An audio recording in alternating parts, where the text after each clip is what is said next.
नमस्कार, तासाभरात या बातमीपत्रात आपलं स्वागत। सी डॉपलर रडार मंगळवारी औरंगाबादमध्ये येण्याची शक्यता असली तरीही सी डॉपलर रडार मंगळवारी औरंगाबादमध्ये येण्याची शक्यता असली तरीही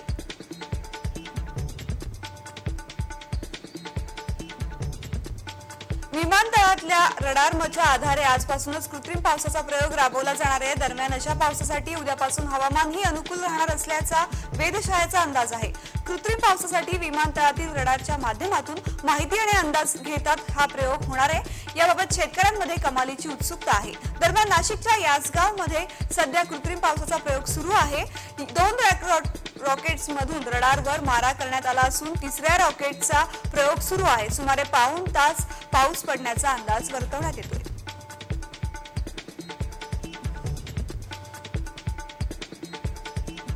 संसदेच्या कामकाजाचे तब्बल 7 दिवस गोंधळात वाया गेलेत। त्यामुळे आज कोंडी फोडण्यासाठी सरकारने सर्वपक्षीय बैठक बोलावली आहे। पण त्यापूर्वी आरोप प्रत्यारोपाच्या फैरी सुरू आहेत। विरोधकांची नकारात्मक आणि अडथळे आणण्याची मानसिकता असल्याचा आरोप सरकारने केलाय। तर दुसरीकडे सभागृह चालवण्यासाठी सरकार गंभीर नसल्याचं प्रतिउत्तर काँग्रेसने दिलंय। संसदेतील कोंडीला काँग्रेसने पंतप्रधान नरेंद्र मोदी यांना जबाबदार धरले।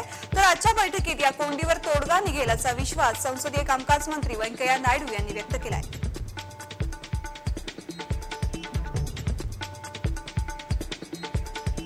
FTIIच्या विद्यार्थ्यांच्या आंदोलनाला 50 दिवस उलटून गेल्यावर आज हे विद्यार्थी दिल्लीत आंदोलन करणार आहेत। या आंदोलनाला दिल्लीतले काही महाविद्यालय तसेच विद्यापीठाचे काही विद्यार्थीही सहभागी होणार आहेत। विद्यार्थ्यांनी मंत्रालयाला चर्चा करण्यासाठी 4 ईमेल पाठवलेत, पण त्यालाही काही प्रतिसाद मिळालेला नाही।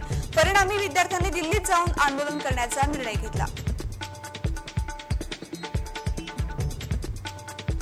पाकिस्तानने 163 भारतीय मच्छीमारांची सुटका केली आहे। ते मच्छीमार आज वाघा बॉर्डर क्रॉस करून भारतात परतणार आहेत। त्यांच्यामध्ये एका 11 वर्षाच्या मुलाचाही समावेश आहे। सध्या पाकिस्तानी तुरुंगात 355 भारतीय मच्छीमार असून भारतीय तुरुंगात 27 पाकिस्तानी मच्छीमार आहेत।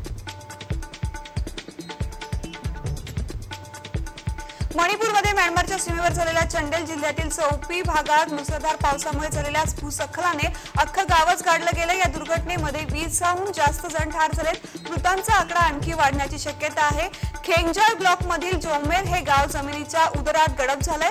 या दुर्घटनेची माहिती मिळताच पोलीस आणि बचाव पथकाने तातडीने घटनास्थळी धाव घेतली असून शेजारील गावांमधील नागरिकही मदत आणि बचाव कार्यात सहभागी झालेत। तसंच दुसरीकडे पावसाचं थैमान सुरूच असल्याने शेतीचंही मोठं नुकसान झालंय। पश्चिम बंगाल, झारखंड आणि ओडिशात मुसळधार पाऊस कोसळतोय। पूरस्थितीमुळे लाखो नागरिकांना फटका बसलाय। पावसामुळे बचाव कार्यात अडथळे येतात।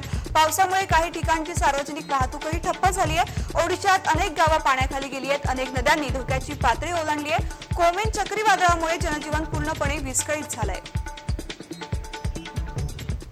तासाभरात या बातमीपत्रात इथेच थांबतोय। पुन्हा भेटूयात पुढील ताज्या घडामोडींसह।